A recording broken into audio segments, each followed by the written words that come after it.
Hey there, everybody. Welcome to our Fargo Season 5, Episode 5 reaction and review.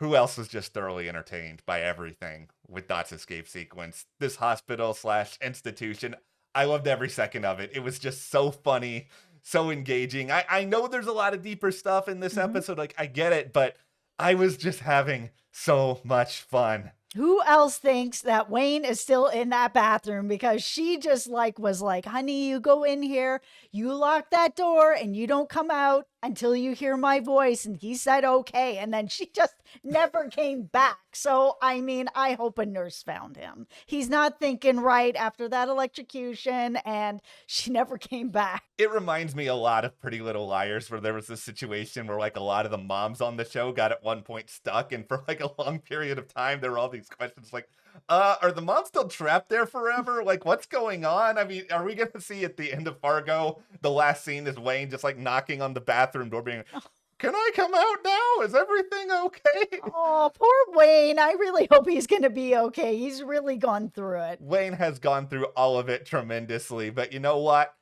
I believe in Wayne. I believe that this show, in one way or another, everything is going to be all right. Maybe that is overly optimistic, given that this is still a very dark show, despite all the humor in it. It absolutely is. But before we get into everything else going on in this episode, please hit that Mhm. subscribe button. It is a great way to help support Matt and I here at the channel. And, we would really appreciate that. And also, you don't miss out on any more of our Fargo coverage. Also, if you want more Fargo discussion, we have weekly live streams at our Patreon. You can check out that in the description below. Thank you to everyone Thank on you. Patreon for your support. We really appreciate it. Okay, let's get into the biggest question that I had coming out of this episode, Mhm. which is Scotty Roy's Mhm. child? Yes, in the comments, no, in the comments. You guys let me know what you think. I know that there's been some speculation here and there on that, but now the math is kind of adding up. So let's all put on our math caps and let's get to it. So Roy went to go see Lorraine and was basically like, Dot is my wife. Here's a picture of her. And again, we saw that picture and I was like, oh my God, she is a teen. Like Mhm. this is not great. But anyways, he's like, here's the proof of this. We were only married for 2 years or so, which makes her not Gator's mom, Mhm. but Gator's stepmom, Yeah. but also makes them pretty close in age, Gator and Dot, because she later mentions that she was a teen, Mhm. which would have had Gator kind of around the same age. There might be like a 2 or 3 year age difference with them. So they married Roy and Dot in 2007. She left him in 2009. This show's in 2019. Yeah. Scotty is like 9 or 10 years old. The math all adds up that Scotty would be Roy's kid. And you saw the look on her face too when later Scotty was like, "Oh, Roy came by the house and he told me to tell you hi." Just a look on her face. It wasn't just fear for sort of herself. It was felt like a fear of just everything a lot more of like, what could happen to Scotty? What could happen to Scotty if he finds out that this is actually his kid? It's just a theory, but I feel like it's playing out.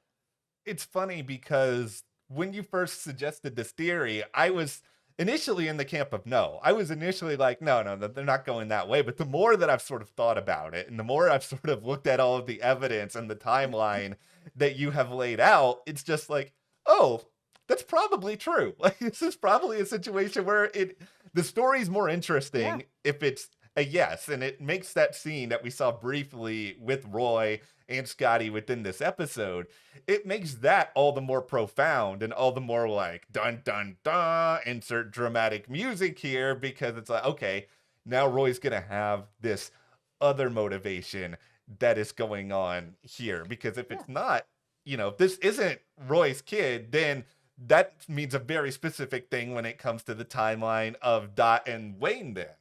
Yeah, because that's the thing of it all is that would mean that if it's Wayne's kid, then it would have had to been pretty immediate after she left, which is possible. Yeah. But it's also possible that that was her motivation for leaving, because Mhm. Roy was basically like, oh, she went to the store and never came back kind of thing. But she later had revealed that, that what Roy was doing to her, and saying that they were piling up on her. So was Gator also part of this? It wasn't just Roy, doing what he was doing, but also Gator was. And then she found out she was pregnant and was like, and I'm out. I got to get out of here. I got to protect myself. I have to protect my body. I'm pregnant now. So yeah, I went to the store and I'll see you never.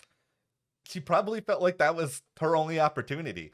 Like, if this timeline is all true within the context of the show, she had to, if she was pregnant, she had to find a way to leave before anyone else knew that she was pregnant, because then that would amplify the pressure that is on her. And Mm-hmm. it could be Roy, it could be Gator that were sort of amplifying all of this. If Gator is sort of a reflection of Roy, nature versus nurture, this is how Right. Gator is being nurtured. And Mm-hmm. it's not even just Roy, but apparently, like, all the men in the Tillman family are like this, and awful and terrible. And, when Dot married, as you said, she's a teenager. She's somebody who, very impressionable, very much in a way where she might have had to get out of another situation. We still Mm-hmm. don't know a lot about Dot's backstory before Roy. We don't know a lot about all the other layers to her life and how she ended up there. But clearly, she is a woman who is out to protect herself by all means. But if you're adding a kid in here, or in that case, if she was pregnant, then yeah, that's going to make it where there is this tremendous sense of urgency. And Mm-hmm. it may also make it this situation that with Wayne, a part of her motivation in the early days may have just been, okay, you know what? I got to find a way to be settled, start anew. This is a great opportunity. And, maybe she did love him right away. Maybe she came to love him over time. Like, I think she does love him. I don't think this is a situation where she's just using this situation for an escape, but it really is a lot more interesting for her as a character now after everything that we have learned. I'm just really glad that they explained the timelines more in this episode to really kind of understand what is going on, because there has been a lot of discussion here and elsewhere of, is Dot Gator's mom, biological mom, because she was married as a teen. I Yeah. mean, like, that math could have worked out if it wasn't that she was only married to him for 2 years. We didn't have all the information. I was kind of worried they were going to drag out that mystery for the whole season Yeah. of, like, what's her relationship to Gator? How long was she actually with Roy? Like, all those types of things. That conversation with Lorraine and Roy really brought a lot of stuff to the forefront, where we can kind of go forward more now and be like, okay, we've got some of the facts together now.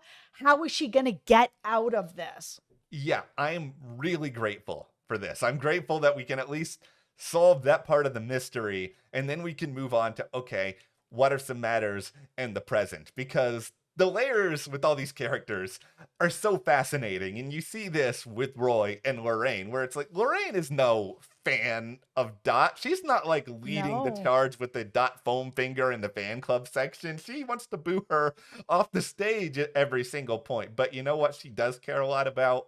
Her reputation. She cares a lot about her son. She cares a lot Hmm. about her son's reputation. Like, all this stuff matters a lot to her, and Hmm. she's not going to take too kindly to somebody else. This Roy Tillman character coming in here and trying to upend everything and trying to alter reputation. I found it really interesting that Lorraine decided not to hand Dot the bus schedule, to be like, okay, we'll just get her out of here. And I know she was like, the biggest reason for her was she doesn't, Scotty is her only grandchild. She's the mother of her son's kid, that it's really important to her that even though she doesn't like her, she's going to keep her around. Because on the other side of it, her and Danish are like basically trying to like pull apart whatever secret she has going on. It's like, okay, well, what was your motivation for it then? Were you trying to pull out these secrets so that it would get Dot out of the family, or like Yeah, you're trying to like make sure you can cover the secrets? Like, what is Lorraine's motivation here? Because I legit felt like it was to get Dot out. I think more than anything else, it's just the abstract notion of control. I think Lorraine wants to be the person who is the boss, the PR manager, and the Mhm. CEO. Like, I mean, I guess the boss and the CEO are pretty similar, but you know what I mean? Like, she is the person who wants to be able to pull the strings and have information come out in the way in which she wants it to come out. Where if Dot ever does leave the picture, Lorraine wants it to be under her own terms in a way that really makes sense to her. And I think we're really setting up now for this interesting clash of the Titans between you've got Roy on one side, Mhm. Lorraine on the other, where they both want something very, very specific, and it's going to be difficult for them to work together to get to that same end. But at the same time, they're both so stubborn that I think they are both going to think that they can defeat the other person by all means necessary. Like, Lorraine, at the end of the day, doesn't care about Roy at all. Like, I had this No. cockamamie idea that, like, maybe she was helping to keep him in office, but jurisdictions are different for one. Another thing, like, she's got such a big ego. She's got a sign that says no. Like, she's not going to be deferring anything to a person like this. So I think they're both just going to come up with more and more elaborate schemes that could sabotage the other person, but they're not really going to work because they're acting like Dot is just a pawn and Dot is not a pawn. She's not going to be moved around like they think. No, and it's going to be interesting to see how Roy is really going to be able to deal with this because basically he was like, "Hey, I tried to deal with this, this amicable way where I'm like, "Hey, listen, give me back my wife." She's like, "No, that's not happening. If I have to pay you off, I will, or if I have to pull out skeletons out of your closet, I can do that too. I have no problem. I know you have an election coming up, so you want to go, let's dance," sort of thing. He's like, "No, no. That's all right. I see that you're that type of person." Like she was going to be like, "Oh, how could you?" That she Yeah. was like, "Yeah, I am that type of person. See yourself out." Like she just doesn't care. So, how is Roy really going to deal with this? Because my tinfoil hat Yeah. theory is he's looking to get Dot back to kill her. Like, I think he's going to kill her. Whether he's going to be like, "Hey, you're coming back. Oh, you don't want to come back. Okay, now I have to kill you." Or he's just bringing her back to kill her. Like, I think she knows that if she's brought back, she dies. I think it's either a situation where she dies or it's a situation where he basically just locks her up somewhere, which is just as horrible a fate, really, where he's just going to restrict her to a life of nothing and just make her suffer as a punishment for what it is that she's done. Like, he does not have anywhere near benevolent motives with all of this. This is a very horrible person. No, but I think his first wife is also dead. So I think that that's sort of how it's going to be. "Oh, you're going to betray me? Now you're done." And so if that is the case, that might be something that's on his mind, and he's going through an election, and now he's got Lorraine on his butt, who's like, "I know what you're trying to do. You're trying to take away my daughter-in-law. I don't like her, but I don't like you more, and you're not going to take her." So now there's even more eyes on him. So by the time he's kind of getting to that phone call to be like, "Okay, go to the hospital and nab Wayne. Like, we're going to have to try to deal with this another way. I'm Yeah. going to have to get Wayne and I'll use him as leverage to be able to get her because if I got Wayne, then I got her," kind of thing. I mean, uh, is this really going to work? Like, yeah, she might come out of the woods to be able to get Wayne back, but like, Yeah. he hasn't been able to catch her yet. Yeah. And I don't know if he's going to. Like, I think this is a situation where he'll probably have a couple of steps forward, but also a lot of steps back. Because I think what Noah Hawley may be trying to say with this season is guys like Roy Tillman, who are so full of bravado and are bombastic and have all these sort of traits that ultimately they're made of paper. And you can draw something really elaborate on paper, but then you can just scrunch it up, throw it in the garbage, and then move on with your life. Like, even politically here with our sheriff that's up for re-election, he has to tread somewhat lightly in all of this, where he has a lot of plots and schemes, but if he goes too hard with some of them, even if he thinks he's invincible, one of these could crumple him up like a piece of paper. So he has to move carefully with what it is that he wants to do. And while he might be quote unquote dangerous. I just don't think he's going to be able to get his way because he's too arrogant and he's going to end up being reckless because of it. Okay, let's talk about Gator a little bit because until this episode, none of us knew how long Dot was actually in his life. There was Mhm. no way to really know. It could have been since he was, younger, 2, 3, 4, 5. Like, we Yeah. didn't know. And now we know that it was only 2 years. So, did she make a big enough impact that he could possibly be turned around to help her or have some sort of guilt? Because that whole conversation that Dot had with Indira, where she was basically like, they piled up on me. I mean, who's they? It's got to be Roy and Gator, that Gator was involved in the things that happened to her. So, and we saw him like going through her house, ready to do whatever to her. So, is he now a redeemable character that could kind of turn it around and be like, you know what, I don't want to be like my dad. I don't want to be part of that environment that I grew up in, and I don't want to participate anymore. So maybe I'm going to do something to help her. Is there anything that can be redeemable about him? I would say there is a chance, but I don't think Gator, and I say this as a proud Gator supporter, not that I like him, but I just think he's a fascinating character. I enjoy watching him. I think there's a chance that he could redeem himself somewhat, but he still has to pay for everything that he's done. This is a situation where I think people are capable of change, Mhm. and he has spent years with Dot. I understand it's only 2 years, but that's still enough time for somebody to make an impact on your life. It's just he has a lot of bad habits that he has to unlearn, and there's a lot of terrible things that he has done because of his father. Like, I could see him in the end working to help Dot to some degree, but I think there will be a very dramatic consequence as a result of all this. Either one, he's going to admit to a lot of the things he's done in his past and have to Mhm. pay some sort of consequence to that, whether it's legal or whatever else, or two, he's going to turn around at the last minute, help Dot, and then Roy is ultimately going to kill him. I don't think Roy is above that by any means. So, do I think that Gator can be turned around?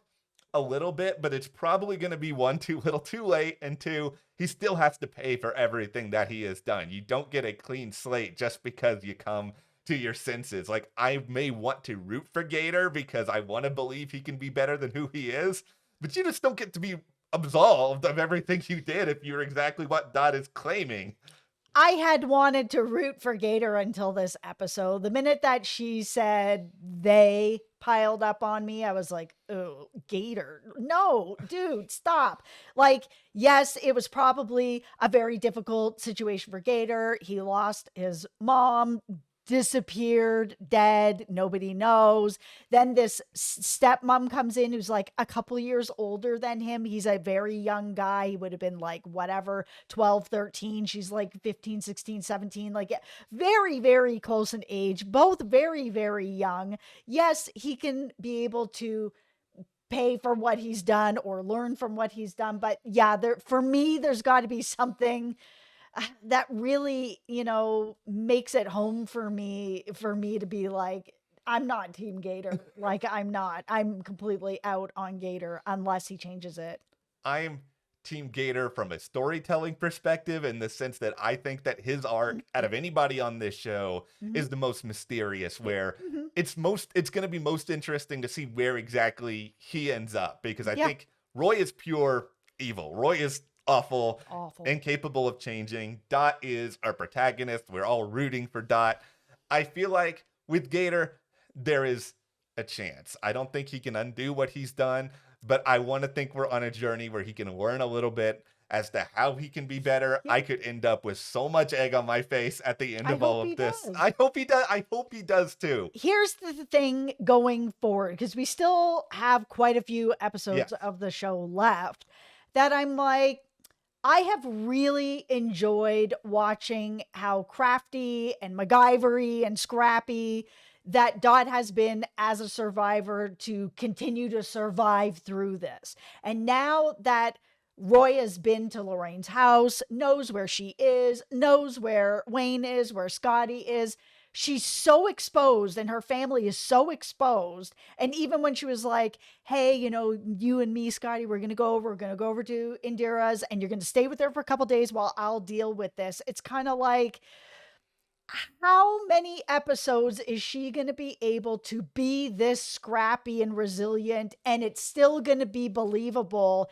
that she alone is going to be able to get away from the whole, like, Roy and all his people and the Force and Gator and all his guys? Like, there's so many people that are after her and knows where she is, knows where her family is. Like, it has to still be believable.